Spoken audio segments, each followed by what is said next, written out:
My name is Jessica Mathews. I have a dual role today as moderator and speaker.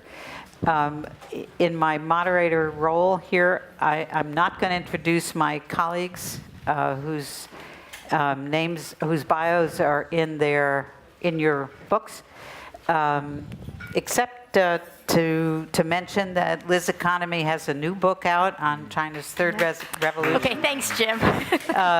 Which is downstairs, and which I highly recommend. Thanks, Here's what we're going to try to, let me set a very, very quick context. In the year 2000, China's GDP measured by purchasing power parity was 12% of the United States. By 2011, it was 50%. And by 2014, it was bigger. Now, PPP has its problems, but this gives you an idea of relative growth. In 2000, China's military budget was a third of Japan's, and in 2015, it was twice as big, so a six-fold change. So China underwent in these years meteoric growth. Big enough to raise hundreds of millions out of poverty, to finance the US trade deficit, and to have double-digit growth every year in this period in its defense budget. All of those things. At the same time, couldn't have been a worse congruence of things. The United States was completely preoccupied with the aftermath of 9/11. With two endless wars in the Middle East, with what we used to call the Arab Spring and its aftermath. China was not top on our list. Now, I would argue it is, if not top, certainly very close to it. So we're going to try to do three things, impossible to do in 44 minutes and 30 seconds. Which is to run through very quickly a sort of a snapshot of what has happened, China's economy, China's domestic developments, the regional developments in Asia, and then to ask, if we can, what are China's goals? It's easy enough to say what's happened, but why it's happened or why it is happening is a lot harder. And then very quickly to try each of us to say what we think are the one or two priorities for American policy. And then to turn it to you and hopefully to leave a decent amount of time for Q&A. So Bob is going to go first and talk about the China's economic situation performance. Thank you, Jessica. It's great to be on this panel with Jessica and Liz. We've done these gigs before, and they're always a lot of fun. And they're even more important now, I think, because, as Jessica's pointed out, China is playing a growing role, and there's virtually nothing in the U.S.-China relationship that is happening and is going to continue to happen over the years that doesn't have an impact on virtually every one of us, in terms of the economy, in terms of the kind of jobs we or our kids or our grandkids will have in the future, in terms of the security of this country, in terms of the influence of this country in economics and foreign policy and national security. The second point is that all the acrimony on the various issues that we have seen, we shouldn't just attribute it entirely to Trump and the current set of developments, although he has exacerbated it and dealt with it in a way which is, in my judgment, going to be very unhelpful and really sets the stage for a much more bitter type of economic confrontation than need be. Although there were, even before him, a number of difficulties that were emerging over a period of time that were sources of contention, but not the kind of virulent types of rhetoric that we've seen over the last couple of years.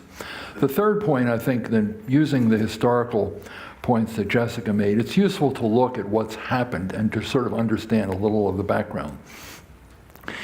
in about 25 years ago, China joined the WTO, a little more than 25 years ago now. So what has happened since then, at that point in time, there was a trade imbalance between the two. What has happened since then is China's exports have grown very dramatically. The trade imbalance between the United States and China has grown very dramatically. Now, at first, there was this notion that somehow there'd be a convergence between the two. China would be part of the global system, part of the WTO, it was in the IMF, the World Bank, and it would gradually change its domestic economy to comply not just with the letter, but with the spirit of these global institutions. Well, for a while, that was beginning to occur. But in general, China has not adopted the kind of system that many optimists in this country thought, which would be very dramatically moving toward a market economy. But for a while, it didn't matter. People would criticize it, and for a while, China was producing things that really America wasn't producing so much of. So there was no direct confrontation with American jobs. Over a period of time, however, China has, for a variety of reasons, moved up very considerably in the kind of things that it is producing, and more importantly, the kind of things that it aims to produce with what is called Made in China 2025, which is the policy you've heard a lot about, which essentially is not that China is going to produce highly labor-intensive items, which it has in the past, and may have competed with some American companies and some American jobs, but not in a wholesale way.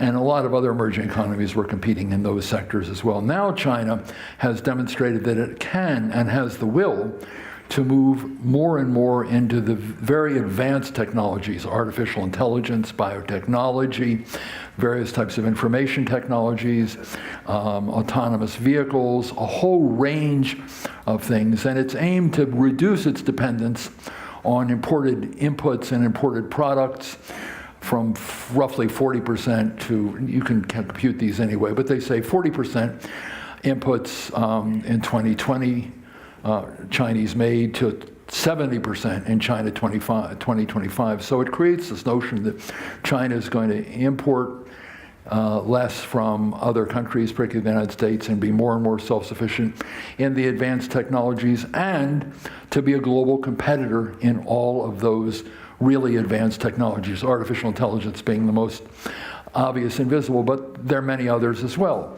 Now, what does this do in terms of the United States and other countries, Western Europe also?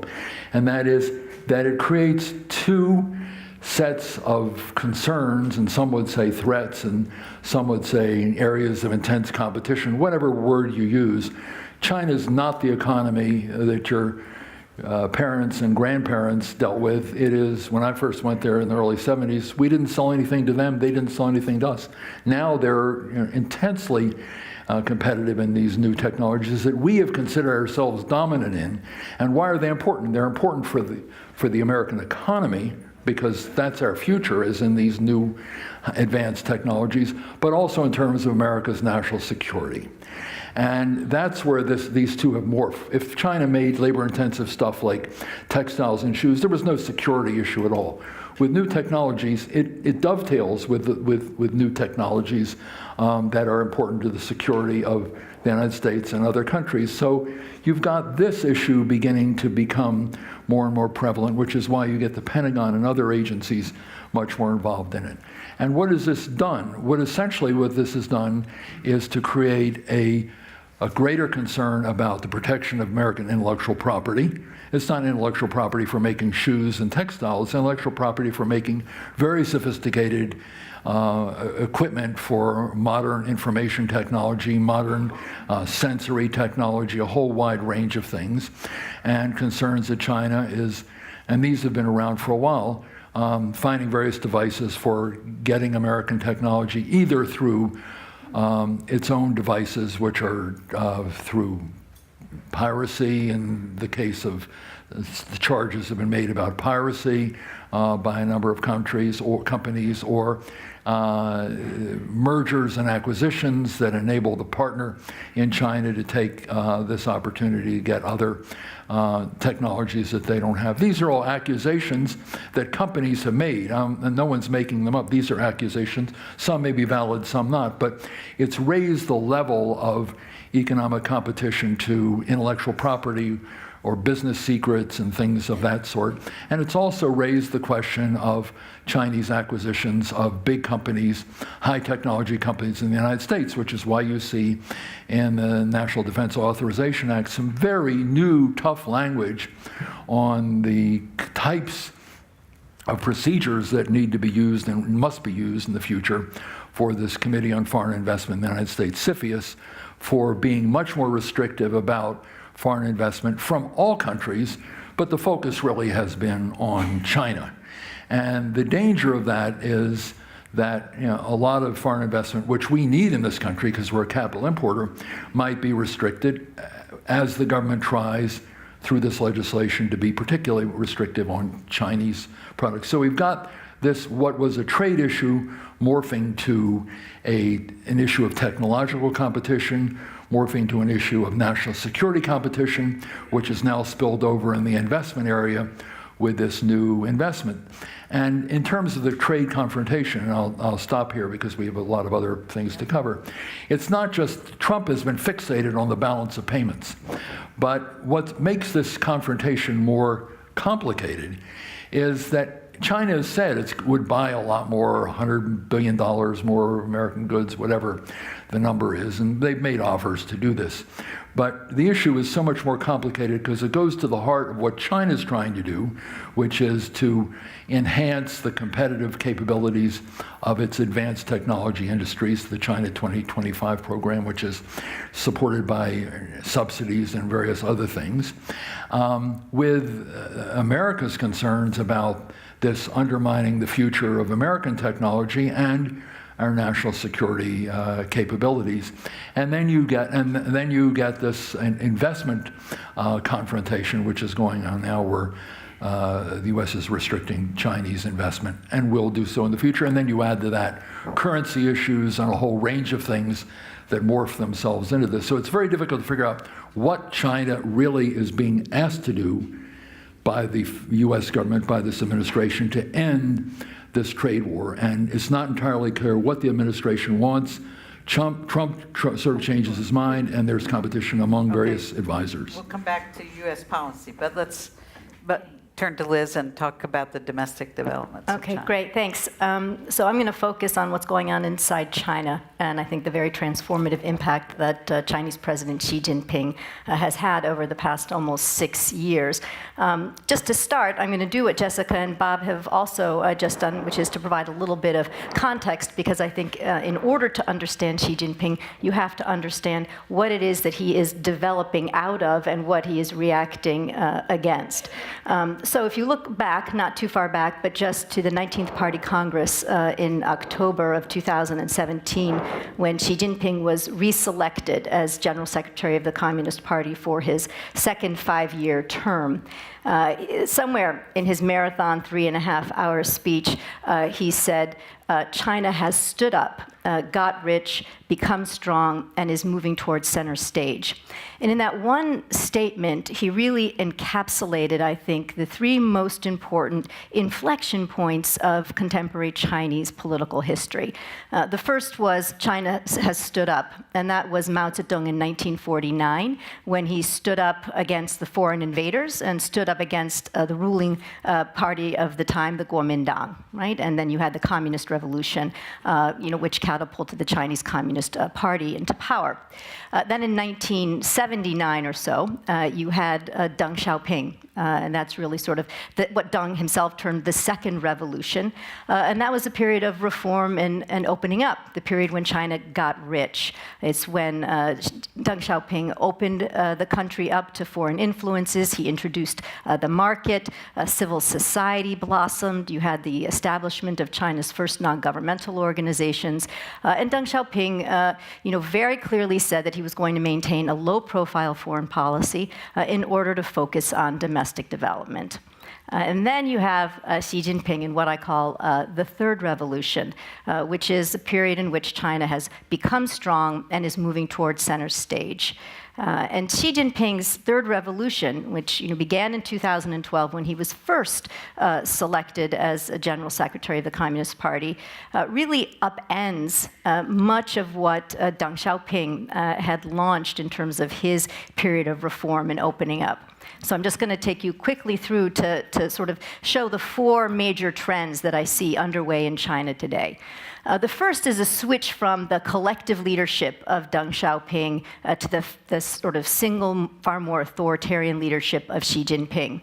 And we saw very early on when Xi Jinping launched his massive anti-corruption campaign that he used it not only to root out, genuinely to root out the corruption which was endemic throughout the Communist Party. And he said back in 2012 that if he didn't address corruption, it could mean the death of the Chinese Communist Party and even the death of the Chinese state. So he really did take it seriously, and frankly, all throughout his career, as he was rising up through the provincial party secretary and government positions, it was his number one issue. He wasn't a big economic reformer, but he was always very strong on sort of anti-corruption. But he used that anti-corruption campaign also to target his political competitors and his political opponents. And so if you look at the most senior level of Chinese officials, at the vice ministerial level and above, you find out that about 40% of the ones who've been arrested, detained, et cetera, are tied in some way to Xi Jinping's political opponents. He also put himself at the top of the most important commissions and committees. Usually those positions are spread out among the 7 or so members of the Standing Committee of the Politburo, but he took charge of the economy, of the cyber issues, of national security, all of the most important positions. He sits at the top of these committees and commissions. And then, of course, we saw most recently this past spring that the party reformed the Constitution, amended the Constitution to eliminate the two-term limit for the presidency. So now he can hold the General Secretary position, General Secretary of the Communist Party, Chairman of the Central Military Commission, and the presidency for as long as he wants or as long as the people in the party allow him to do so. And it was really a very unpopular move. Unpopular among the retired senior leaders, unpopular through a lot of the party rank and file, and certainly among liberal intellectuals, et cetera, because they viewed it very much as a backward step. They saw this sort of institutionalized transfer of power, the presidential two-term limit, as a sign that China was a modern state, notwithstanding the fact that they don't have elections, they're not a democracy, et cetera. This was one way in which they could ensure that there would be an orderly transfer of power, and now Xi Jinping took that away. So the first thing is just that move from the collective to the individual leadership. The second is the reassertion of the Communist Party far more deeply into Chinese society and into the Chinese economy. Another hallmark of the Deng era was the withdrawal of the Communist Party, withdrawal from the economy, right? He wanted to have more market-based decision-making, greater free enterprise, the development of private enterprise. Xi Jinping has reasserted the party, not only into state-owned enterprises, but is trying to have party committees within Chinese private enterprises and even joint ventures take responsibility for investment decisions and other things. So really putting the party at the top of the economy, not only for the traditionally state-owned enterprises, but again, putting them in the private enterprises and joint ventures. And a lot of pushback, as you might imagine, from entrepreneurs in China, and certainly from multinationals who are not interested in being told by the Communist Party, where and what form of investment they should be making. Also, in terms of the political system, we've seen this the development of this vast surveillance system, right? Already 176 million cameras that do facial recognition. They're pushing forward with voice recognition. They want to have over 600 million cameras in China by 2020. And you can look in Xinjiang if you want a really sort of terrifying picture of what China could look like, a decade out if this trajectory continues. You can look at Xinjiang, where they took away the phones of every single person and put in a special app so that every time you search for something, every time you send a message, all of it is sent to a remote server for the Public Security Bureau. I mean, what's going on there is really appalling. But in any case, so the reassertion of the Communist Party is sort of a second really important trend under Xi Jinping. Jessica, stop me when I'm, just make one more point. Yes. Okay. Yeah. So then very briefly, I would say the two other trends are simply constraining the amount of information, ideas, and influences from outside that come into China. Again, Deng Xiaoping welcomed outside influences into China, whether we're talking about economic and political. Xi Jinping passed a law on foreign NGOs, which took the number of foreign NGOs that were active in China on issues like environmental protection or poverty alleviation or public health from 7,000 before the passage of the law in January of 2017 to somewhere between 300 and 400.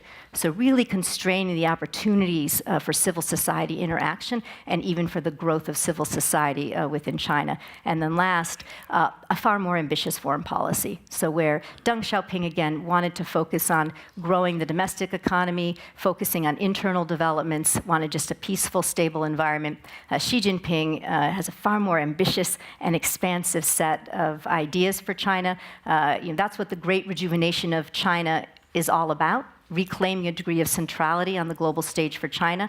And so the activities that he's undertaking in the South China Sea, sort of sovereignty, moving from staking claims to realizing them, the Belt and Road Initiative, and efforts to reform global governance institutions, the United Nations and others, to more directly reflect Chinese values and policies and priorities. So a China that is more repressive and authoritarian at home, but more ambitious and expansive abroad. Thanks. Okay. So my assignment is to say just a word about regional developments in Asia and the security issues that both Bob and Liz have touched on. In this period, let's focus on the last 10 years, there have been three really major developments. One is the one Liz just mentioned, which is China's advancing claims over areas in the East China Sea, but even more importantly in the South China Sea, taking rocks and reefs, expanding them into artificial islands, and then having said that it would not do so, building military facilities on these islands, runways, hangars, etc. In this period, China has also built its first major maritime naval base in Djibouti and is developing bases through various sort of subterfuges, both in northern Australia and in Sri Lanka.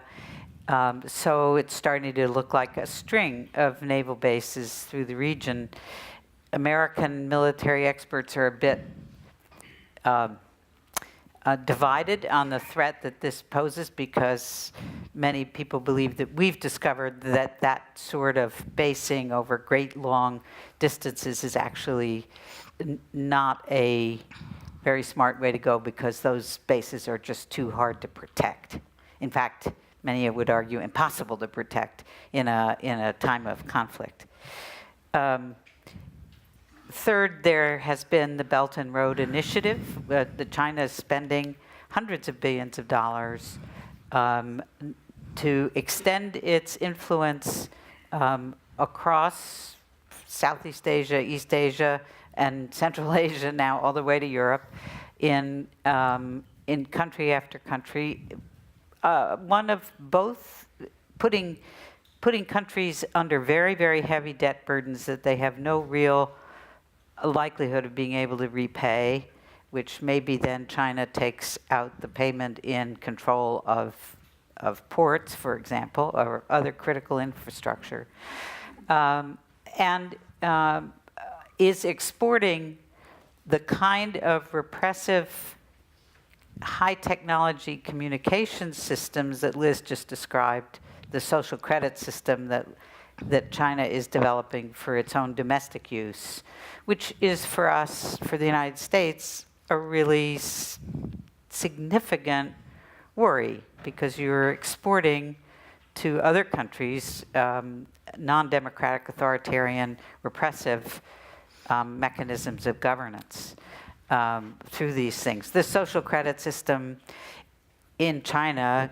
assigns everybody a certain number of points, and every time you do something bad, you lose points, and every time, like, you don't pay your mortgage on time, or you post something critical of the government or whatever, you lose points. If you do something good, I'm not so clear what the good things are, but you get points back, and the idea is eventually everybody will be under this system. And then finally, and Bob mentioned this, and this may be really the critical defense issue. China has developed this China 2025 program to establish primacy in many of the high technology areas, in particular artificial intelligence and machine learning, which make these massive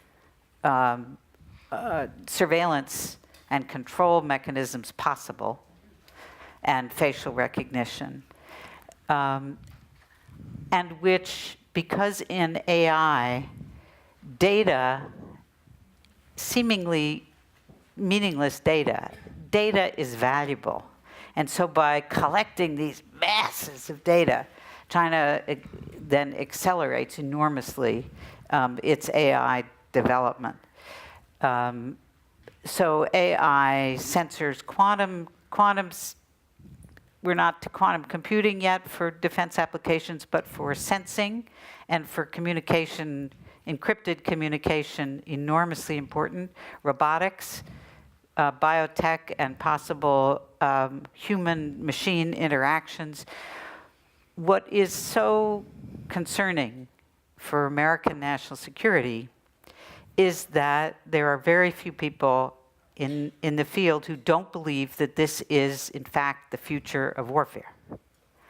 The United States is currently wedded to exactly the opposite kind of system. Instead of many cheap, unmanned vehicles and sensors and weapons, we build a few manned, highly expensive, exquisite weapon systems. The problem is that the transition from one to the other, even though leaders in the field, I think, are agreed that we have to do this, is fantastically hard. Because the Defense Department's acquisitions cycle, they do their budget over 5 years, they do acquisitions over 10 and sometimes 30 years for advanced systems. Each of those systems has a massive ecosystem of people and institutions wedded to it, bureaucrats, lobbyists, congressmen where the thing is being built, et cetera. So ditching an entire way of thinking about making weapons and weapon systems in favor of a completely different way that is the future, based in AI and machine learning and robotics and encrypted quantum sensing, is, in a democracy, it is the Achilles heel of our democracy. So we're now, each of us, going to say 2 minutes worth of what we would do for US policy were we king of the United States. What are the one or two changes in US policy, Liz, you would most like to see? Oh, that's such an easy one that I really shouldn't say it, but how about no? I'm not going to go there. Let's just say, I think, first off, we need a strategic vision, right? So one of the weaknesses of this particular administration is that we don't have a sense for where the president wants to see the United States in 5 years, 10 years, or 20 years. But in order to both work with China and compete with China, we need to have that vision. We need to understand whether or not we want to be a leader in the Asia Pacific, globally. What role do we want to play on the global stage? We should be cooperating with our allies. I'm going to give you the 4 C's. Done. Cooperate with our allies. Okay. Go ahead. ahead. No, go ahead. No, give us two, and we'll each do two, and then we'll have more time for them. Oh, okay. Okay. I mean, strategic vision is not a bad Yeah, start. strategic vision one, make ourselves strengthen our own economy, our own resources, invest in our own, R&D, I think is essential. Working with our allies, in order to bring pressure to bear upon China. When we work with our allies, and you're looking at things like Made in China 2025, it always works better when you come in with the Europeans and the Japanese, et cetera. We all share the same concerns about the way that China is developing its economy, about its human rights abuses. So I think that's another thing that we ought to be doing. And then last point is, if in fact we were thinking about areas of cooperation with China, there's a lot of ability to leverage Xi Jinping's ambition. If he wants to, be a leader, if he wants to stand up at Davos and say that China's going to lead in globalization, be a defender of globalization, then we should have him out there, working with us on the refugee issues, et cetera, because there's a lot of talk about that, but very little actual action when it comes to China on the global stage. Great. Well, A few points that are very similar to those that Liz just mentioned. One, we lack strategic vision. We also lack strategic coherence. We'll do one thing one day, something different the next day. There's no strategic coherence in the way policy is developed. Second, I couldn't agree more with what we need to do domestically. Here we're criticizing China for all these things it's doing, and it's doing a number of things that we don't like, and we're justified in criticizing them. But the fact is, we're cutting money for the national laboratories. We're reducing money for really cutting-edge research and development sponsored by the government, which, DARPA and many of these other programs, that's where a lot of the cutting-edge technology in this country got its start. We're cutting back, not just in real terms, but in some cases, nominal terms. If you really are worried, then you move ahead and do that in a much more effective way. Third, putting more money into the universities, the higher level education and training of people in STEM, science, technology, engineering, math. Chinese are pouring out people from the universities. If you look at the United States, we're not doing a good job at all. If you really want to compete, you strengthen yourself at home. The question of the allies, to me, represents the quintessential strategic incoherence. If you really, there are a number of other countries that are concerned, Germany in particular. China bought this big company called KUKA in Germany, which caused a lot of problems. There are a lot of these high technology companies in Europe and elsewhere where the Chinese are buying stuff that they used to be buying here, but they can't probably do it anymore. But we need to work with our allies, our allies in NATO, our allies in the Pacific. Instead, we're destroying our relationship with them. Canada, for instance. I mean, it makes no sense if you really are standing up for principles of a market, of free enterprise. You work with the allies who believe in the same principles you do. We're not doing that. The last point is to realize there are a lot more, but I just want to focus on one. The Chinese not only have a model for changing their own system, which they're doing in China 2025, but they want to improve the overall environment from the point of view of supporting their objectives. And we're giving them the playing field. It's as if, you have a football game and one side shows up and the other side decides it wants to go off and have a beer in the dugout. This is really what's happening, pulling back from TPP, pulling out of it, sort of undermining NAFTA, although they might be able to resurrect that. But the fact is, and undermining the WTO, and the fact is if we lose cases, we might withdraw or simply not adhere to WTO, which undermines the primary trade organization. It gives China not only the opportunity to strengthen its hand in the region, and it has a regional version of TPP, but strengthen its hand in global institutions, which means global institutions would be more friendly to state enterprises than they are now. They would be focused less on the market. The balkanization of the internet, the notion that privacy or government control over data and information is perfectly okay. We've made the argument that it should be open. The Chinese don't share that point of view. So all the seamless elements of finance and trade and information that we have thought would underpin a thriving global market system which would benefit us, China has a very different view of most of those things. And if we go off the playing field and don't support these institutions, in fact, try to undermine them, which is what's going on in Washington, the Chinese will gradually gradually over a period of time shape those institutions and the rules and the practices and the norms in ways that benefit them and are detrimental to us. We've got to change that if we really want the system to support our objectives and not the objectives the Chinese find beneficial to them over the long term. And we're not doing that. We don't even seem to understand that we need to do it. Okay, I 100% agree with what's been said. Let me just add a little color. The United States is now 12th in the world in government-funded R&D as a function of GDP. Our greatness, our period of huge growth and dominance came when we were first. So Bob's point couldn't be more important. Secondly, on allies, China's allies are North Korea and Pakistan. Our allies in Asia are Japan, South Korea, Australia.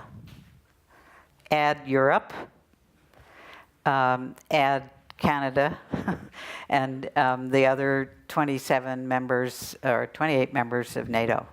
Who would you rather be?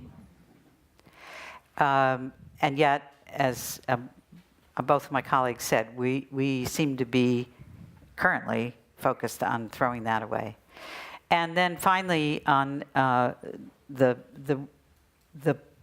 liberal international order, that is the rules-based international order that we have spent the last 70 years building through multinational institutions, has served us fantastically well.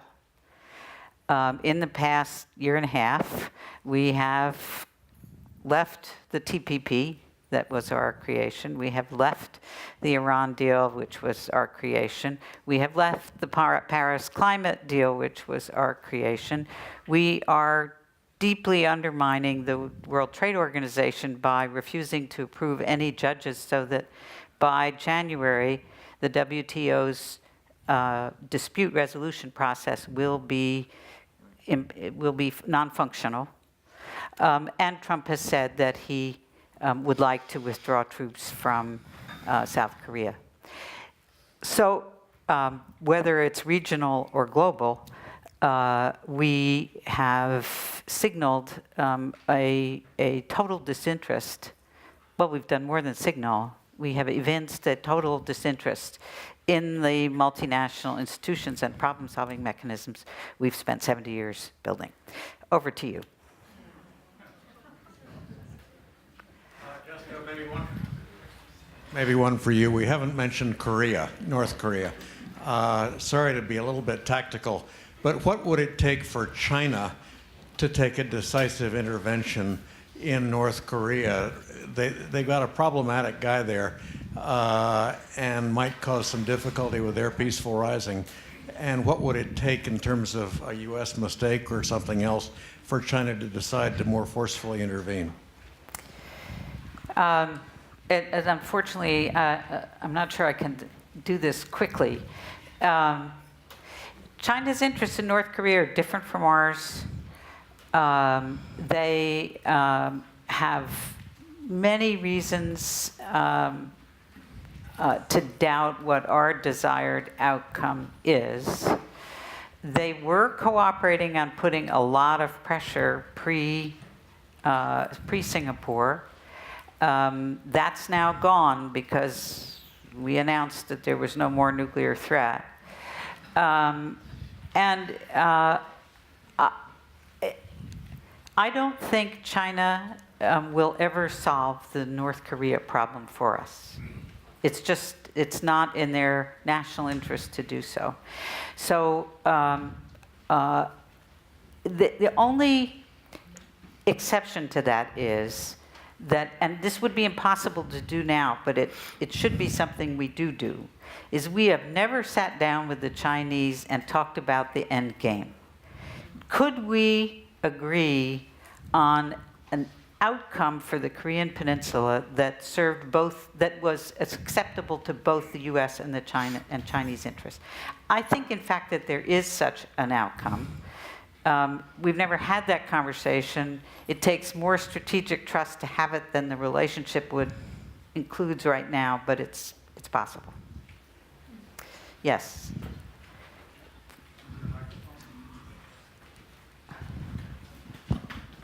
First, thanks for a terrific panel and great context and insight.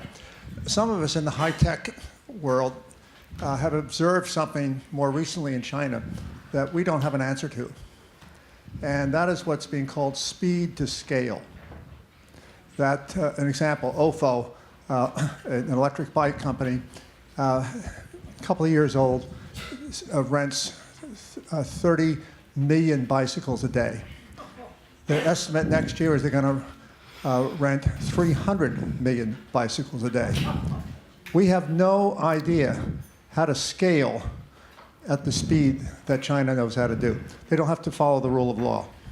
They can make authoritarian decisions. The question is, have you thought about, and I almost hate to say this, have you thought about a speed to scale advantage that China has, largely with our technology innovation, where we don't win, where democracy doesn't win, where the authoritarian system grows at an exponential rate of change, and it's not 2050, the 100-year marathon for China, but it's 2030.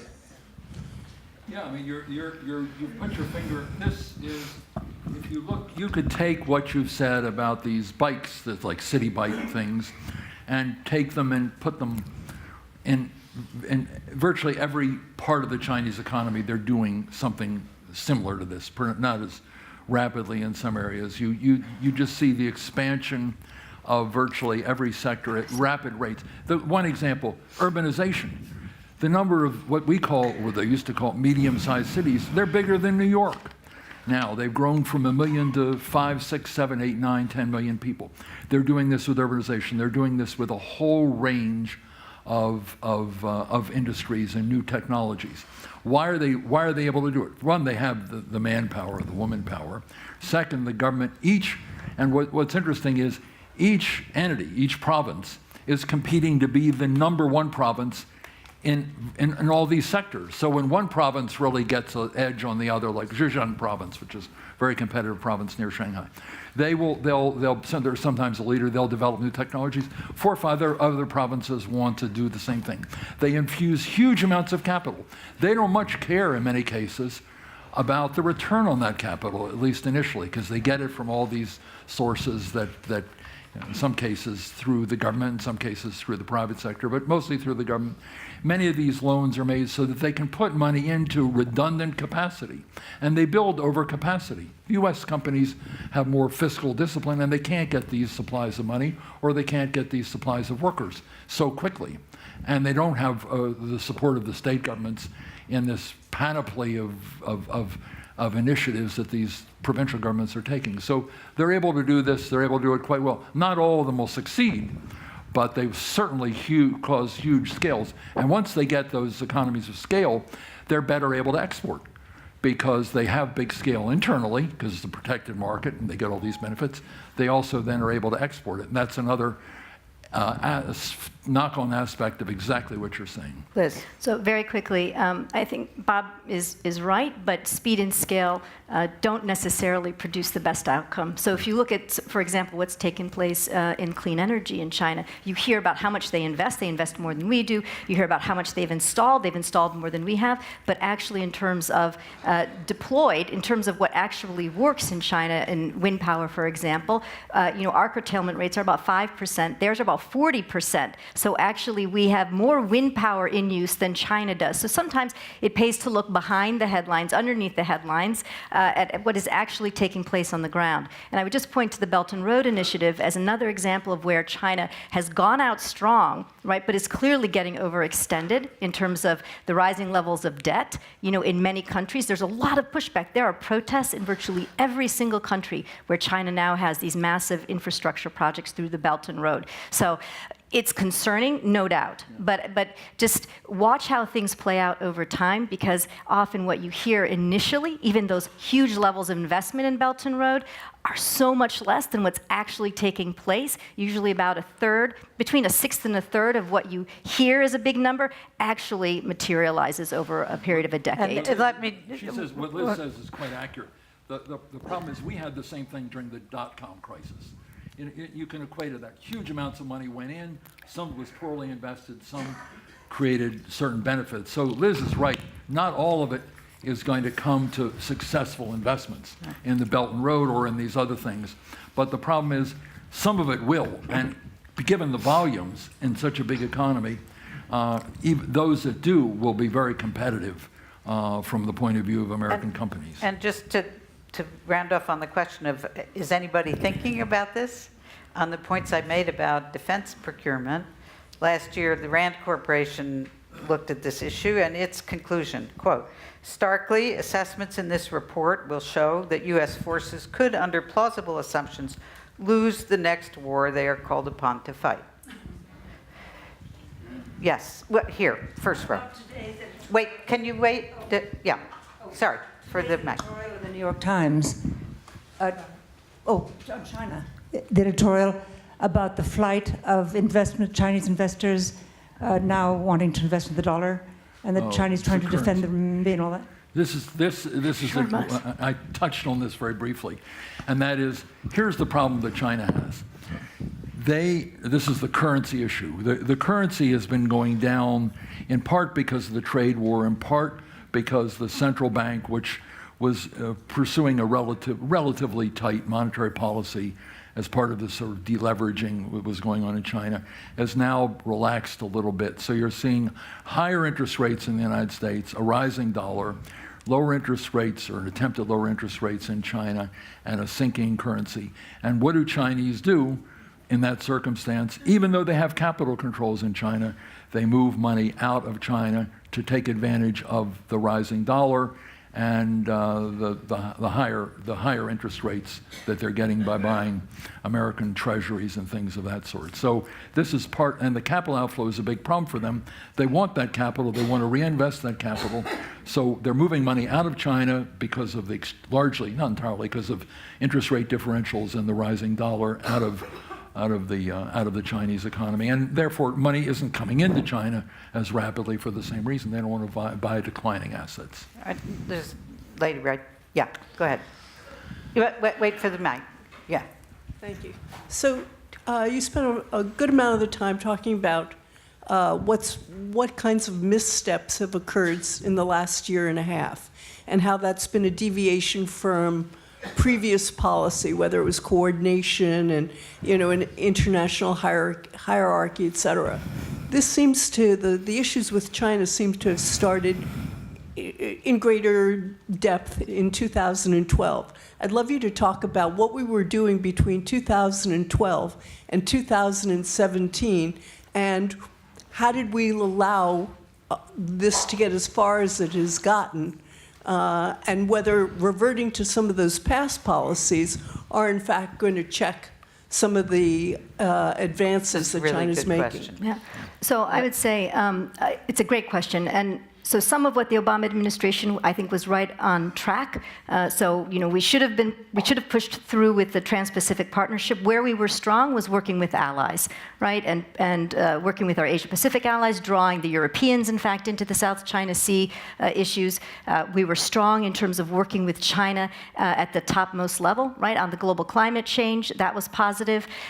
Where we were weak was in countering China. Countering and competing, I would say, in recognizing the challenge that Xi Jinping was presenting. So if you want to talk about things like influence operations, for example, that's an area that people weren't talking about very much, right? So Chinese efforts to export the Chinese political model to, what is the role of the Confucius Institutes, other kinds of issues like that. The Obama administration largely didn't want to deal with that. This administration is taking it on. The danger is that they're going to go too far to the other side. But I think when it comes to the competition and the countering, this administration is stronger. Where it comes to coordinating and cooperating, it's much weaker. You want to add anything to that? I would just add one more point, Jeanette. That is, if you look at it, I think what Liz is exactly right. I think the problem now is that it has gotten to the point where it's much more difficult to resolve these issues for the very reasons Liz indicated. And even if there is a temporary truce between the United States and China, these issues are going to percolate and be with us for quite some time to come, because the Chinese regard doing what they're doing in China, Made in China 2025, as part of their economic future and part of their future security. They're not going to give up the capability and the desire to excel and compete and be number one, if they can be, in these advanced technologies. And we're going to regard that as an economic challenge, and for the reasons Jessica's indicated, a security challenge. So I think the fact is that it's come so far now that what Trump does, even if he reaches some modus vivendi with the Chinese, this is going to be there for a while. And my worry is, having gotten to this point, it's going to be a lot harder, and we're going to have to learn to live with a period of time with China that is going to be very uncomfortable, very unsettling, and very uncertain. And if we're incoherent and uncoordinated and don't work with our allies and don't strengthen our domestic economy, then it'll be all the worse. Yeah, I apologize. I can see all the questions, but I'm told that I have to stop. So thank you all for joining us.